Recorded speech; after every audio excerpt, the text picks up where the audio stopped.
साहब सबसे बड़ी उसकी गलती ये है कि हमने उससे कोई मदद मांगी नहीं।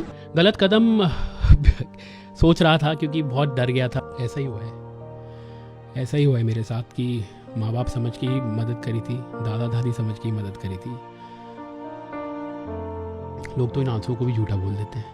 98.3 मिर्ची पे मैं हूं आपके साथ शर्मा जी का लड़का विदित। रोज हम गेम्स खेलते हैं, रोज हम हंसी मजाक करते हैं, लेकिन बहुत सारे मेरे को मैसेजेस आ रहे थे इंस्टाग्राम पे और सब मेरे को बोल रहे थे कि यार विदित, ये बाबा के ढाबा पे जो अभी चल रही हैं बातें, इसके बारे में हम क्यों नहीं कोई बात कर रहे। और मैं आपको बताना चाह रहा था कि बहुत सारे ओपिनियंस इंटरनेट पे तो हैं कि भैया इसने पैसे लूटे, इतने पैसे आए थे, तो मुझे लगा क्यों ना हम डायरेक्टली उसी बंदे को बुला लें जिसपे एक्चुअली एलिगेशंस लगे हैं, ताकि उन्हीं से हम फर्स्ट हैंड स्टोरी पता करें। मेरे साथ हैं यूट्यूबर गौरव वसन। गौरव भाई, क्या हाल है? बहुत बढ़िया है भाई, बहुत हिम्मत मिली है आप लोगों के सपोर्ट से, ये देख के कि पूरी दुनिया हमारे साथ है इसी चक्कर में, क्योंकि उनको पता है कि क्या सच है और क्या सच नहीं है। तो शायद जिन लोगों ने थोड़ा सा गंदगी फैलाने की कोशिश की, अब उन्हीं को उनका जवाब मिल रहा है कि भाई गंदगी फैलाना, नेगेटिविटी फैलाना बहुत आसान काम होता है, लेकिन नेक काम करना और किसी की दिल से मदद करना दुनिया का सबसे मुश्किल काम है। शायद इसीलिए इतने सारे लोगों की आज तक मदद हुई नहीं है।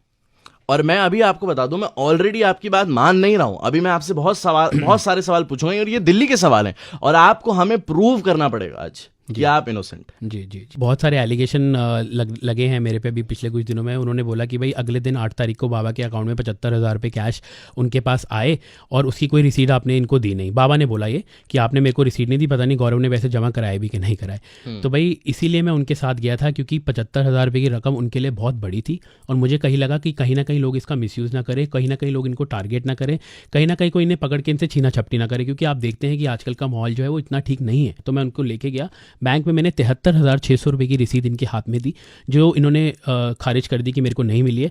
और पासबुक में बिल्कुल साफ साफ दिखाई दे रहा है कि 73,600 रुपये की जो एंट्री है वो इनके नाम की 8 तारीख को दोपहर की 3 बजे या 4 बजे की है। और ये बाबा ने मना कर दिया कि उनको पैसे नहीं मिले। लेकिन एक्चुअली बैंक का स्टेटमेंट दिखा रहा है कि मिले हैं। 73,600 रुपये की एंट्री हमने अपने हाथों से कराई है। एंड मैंने तो सबको ये भी बोला था कि विश्वास नहीं है तो सीसीटीवी कवरेज लो बैंक की और आप देख लो कि हमने पैसे जमा कराए हैं कि नहीं कराए। उसके बाद भाई एलिगेशन लगने लग गए, 20-25 लाख रुपए गौरव के अकाउंट में आ गए। जबकि मेरी जब शेफ से बात हुई, शेफ बरार से, और मैंने उनको बोला कि शेफ आप, मैंने कोशिश की थी कि 35-40 हज़ार की मदद करूं, बट मदद तो छोड़िए, इन 35-40 हज़ार की मदद हो गई और इनके अकाउंट में, इनके, मैंने स्पेसिफिक किया था, जो मेरे पास प्रूफ भी है, आप भी देख सकते हैं, इनके अकाउंट में 20 लाख रुपए आ चुके हैं।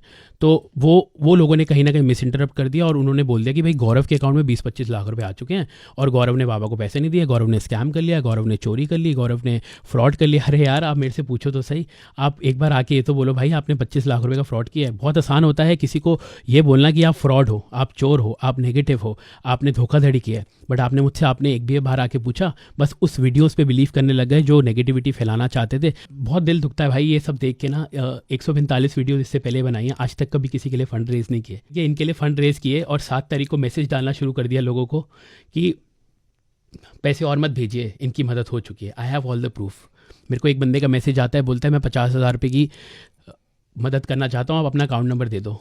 जब ये सारी कॉन्स्पिरेंसी हो रही थी, कंट्रोवर्सी चल रही थी, वो मुझे मैसेज करता है, भाई आपको सैल्यूट है, आप ये वाला मैसेज जाके दुनिया को दिखाओ कि मैंने आपको 50,000 का मैसेज भेजा था और आपने 50,000 रुपये लेने से मना कर दिए थे क्योंकि आपने बोला था कि मदद हो चुकी है। उसके बाद क्या होता है कि मेरे को बोलते हैं कि 20-25 लाख रुपए इनके अकाउंट में कैसे है, आपको कैसे पता चला? तो भाई हम वहाँ पे जमा कराने गए थे और हमारा इतना फ़र्ज़ बनता है ये जानना कि जो इनकी मदद है वो अच्छे से हुई है कि नहीं हुई है। True. उसके बाद मैंने वहाँ पे जो मैम होती है उनको मैंने बोला, मैम आप हमें पासबुक में ना एंट्री करके दे दो कि इनके जो पैसे हैं 75,000 रुपये की वो जमा हो चुके हैं। हाँ। तो उन्होंने जब सिस्टम खोला, उनकी आंखें फटी की फटी रह गई और उन्होंने बोला ये नहीं हो सकता क्योंकि हम पासबुक में एंट्री नहीं दे सकते क्योंकि हमारा सिस्टम हैंग हो गया और इनका अकाउंट फ्रीज हो गया। 8 तारीख की बात बता रहा हूँ आपको, दोपहर की 3 बजे। कितना अमाउंट था उसमें उस टाइम? 20 से 22 लाख रुपए था बाबा के अकाउंट में। हाँ, ठीक है जी। और उसके बाद, और ये ऐसा नहीं हुआ है कि आपके पास है और आपने ट्रांसफर करना था, वो डायरेक्ट बाबा के अकाउंट में गया है। और उसके बाद, और इसका प्रूफ है, उसका प्रूफ बैंक के पास है जी। मैं देखिए कोई प्रूफ किसी को नहीं देना चाहता हूँ, जो प्रूफ बैंक के पास है वो बैंक के पास ही है और 8 तारीख की दोपहर का पैसा भी बैंक के पास है। ठीक है, वो आपके सामने है, सब कुछ आपको पता चल ही जाएगा जब उनके अकाउंट की डिटेल्स आएंगी आपके सामने। बाबा बोलते हैं 10 तारीख को मैंने अपने अकाउंट नंबर दिए हैं लोगों को, 2-3 बंदों को, उससे पहले मैंने किसी को अकाउंट नंबर नहीं दिया। तो विदित भाई 8 तारीख को अकाउंट सीज कैसे हो गया अगर इन्होंने अकाउंट नंबर नहीं दिया तो, या इन्होंने कोई और IMPS की डिटेल्स नहीं दी तो? 7 तारीख को पैसे आने कैसे शुरू हो गए? सवाल लाजमी है और सवाल का जवाब मैं नहीं मांगता, आप मत मांगिए, सवाल का जवाब बैंक आपको दे देगा। जब इनकी डिटेल सामने आएंगी आपको सब पता चल जाएगा कितने पैसे थे। 20-25 लाख रुपए की अकाउंट की डिटेल इन्होंने उल्टी मेरे पे डाल दी कि गौरव के अकाउंट में 25 लाख रुपए हैं। आज से पहले तो मैंने कभी नहीं लिए किसी से पैसे, आज से पहले तो मैंने कभी किसी के लिए फंड रेज नहीं किया, आपके लिए किए। आपने ही मेरे पे लालचन उछाल दिया और आपने ही मेरे को बोल दिया कि गौरव ने मेरी मदद नहीं की, मैंने तो उसे बुलाया नहीं था, वो क्यों आया मेरे पास चल के। बाबा मैं आपसे ये सुन के तो मतलब मैं ये भी नहीं बोल सकता कि मैं क्या बोलूँ, क्योंकि आपने विश्वास उठा दिया ह्यूमैनिटी से। वो 4 to 5 डेज जो थे, जो इतने नेगेटिव थे आपके लिए, उस बीच में कभी भी एक बार ये ख्याल आया कि यार मैं ना आज से लोगों की मदद नहीं करूँगा, अब नहीं, अगर मदद करने का ये रिटर्न मिला है मेरे को, मतलब एक तो होता है कि चलो फल नहीं मिला, हमने तो सेल्फलेस वो करा, लेकिन एक होता है कि मदद करने के बावजूद इतना mental harassment, not just from one person, from a whole country. Oh, sleepless nights, my mom and dad were crying like anything. गलत कदम सोच रहा था क्योंकि बहुत डर गया था और बहुत सहम गया था और बहुत घबरा गया था, क्योंकि लोग बहुत गंदी गंदी बातें बोल रहे थे परिवार के लिए, मेरे लिए, कि तू चोर है, तू स्कैमर है, तूने पैसे खा लिए बाबे के। अरे तुमने ये तो देखा नहीं कि वो बाबा क्या था, वो बाबा जी क्या थे पहले, जब उन्हें कोई पूछता नहीं था। आपने कभी ये बोला कि गौरव भाई आपने मदद करी, बहुत अच्छा किया, आपने किसी को आगे बढ़ाया, बहुत अच्छा किया, आपने किसी की रातों रात ज़िंदगी बदली, बहुत अच्छा किया। ये लोगों ने तब बोला जब सारे लोग साथ थे, लेकिन जब एक अगेंस्ट हुआ तो दुनिया अगेंस्ट हुई। एक चीज़ जो मैंने नोटिस करी कि आपने बहुत सारे इंटरव्यूज में भी बोला है और देखा कि आपने उनका for a reason bank account बनाया था कि भैया आपको बहुत सारे पैसे आ रहे हैं अभी, तो आप इमोशनली इतना इन्वॉल्व कैसे हो गए with Baba and his family, क्योंकि आप उनके लिए सब कुछ मैनेज करने लगे, you went a little beyond. I think मैंने अभी तक किसी को ये बात नहीं बताई है, तो I think you are the first one जिसको मैं ये बात बता रहा हूँ कि थोड़ा सा रिवाइंड में चलते हैं। आज से 15 साल पहले मेरे मॉम डैड ढाबा चलाते थे। आपके पेरेंट्स? मेरे मम्मी और पापा ढाबा चलाते थे और मुझे वो दृश्य आज भी नहीं भूलता है कि कड़कती धूप के अंदर मेरे पापा के पैर में स्लीपर्स नहीं होते थे, कपड़े फटे होते थे, मम्मी के सर से पसीना टप टप कर रहा होता था, गर्मी होती थी 40-45 डिग्री, और मम्मी रोटियां सेकती थी और पापा खाना बनाते थे, 2 पतीले मसाला वसाला बनाते थे। और हमारे पास पैसे नहीं होते थे कि हम किसी को अफोर्ड करके नौकर भी रख सकें जो हमारे बर्तन भी धोए। तो ये सब करने के बाद मम्मी पापा सड़क किनारे बर्तन भी धोए हैं उन्होंने। मैं देखता था कि टिफ़िन का ऑर्डर आया बीच में एक 4,000 रुपये का, और मम्मी की आंख से आंसू आ गए क्योंकि मम्मी को लगता था कि 4,000 रुपये भी होते हैं, इतने बड़े पैसे आएंगे मेरे को एक ही साथ। तो जब उनको वो 4,000 मिले तो वो बहुत रोई कि मतलब कि मेरे को ये सब भी मिला।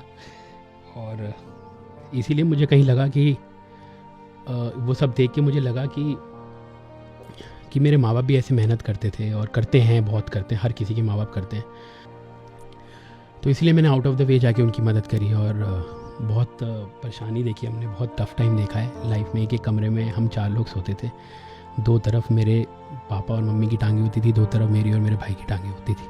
आपको कभी ऐसा लगता है क्या कि आपने पिता समझ के, माता समझ के किसी की हेल्प करी और माता पिता से एक बच्चे को धोखा मिला? ऐसा ही हुआ है, ऐसा ही हुआ है मेरे साथ कि माँ बाप समझ के ही मदद करी थी, दादा दादी समझ के ही मदद करी थी। लोग तो इन आंसुओं को भी झूठा बोल देते हैं, लोग तो ये भी कहते हैं कि आपके आंसू नकली हैं। चलिए अच्छी बात है, हमारे आंसू नकली हैं, लेकिन हमारा टाइम तो नकली नहीं था। जो पूरी मालवीय नगर में देखा हमारे माँ बाप को मेहनत करते हुए। अगर मैं आपको बोलूं कि अगर आपको 1 लाइन या 2 लाइन बोलनी है डायरेक्ट बाबा को, बाबा के ढाबा के बाबा को, आप डायरेक्टली उनको क्या बोलना चाहेंगे? नानक नाम चढ़दी कला, तेरे पाने सरबत दा भला।